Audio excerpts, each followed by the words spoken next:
Na koprski Bonifiki je potekal še zadnji dvoboj jeseni. Koper je doma pričakal Olimpijo. Primorci so še vedno edina ekipa, ki nima poraza pred domačimi navijači. Olimpija pa je tokrat bila oslabljena, manjkalo je kar nekaj najboljših nogometašev. A prva priložnost tekme za goste, Čermanović je meril daleč in na pravem mestu je bil Nenezić. Potem priložnost za Koper, daleč je meril Ivetić. V 13. minuti pa še ena priložnost za Ivetića, ki je bil tudi tokrat nekoliko premalo natančen. Do konca prvega dela še prosti strel Galešiča, žoga pred vrata, streljal je Pilčič, a zgrešil vrata Olimpije.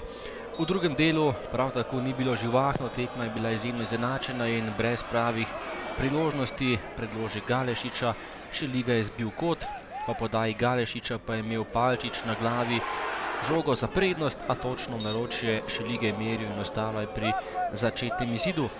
Do konca tekme še ena akcija na vsaki strani, najprej slab poizkus Galešiča in potem še sodniški podaljšek tekme, priložnost za Olimpijo, predložek na drugo vratnico, kjer pa je bil najspretnejši Anđelković in poskrbel za prednost Olimpije.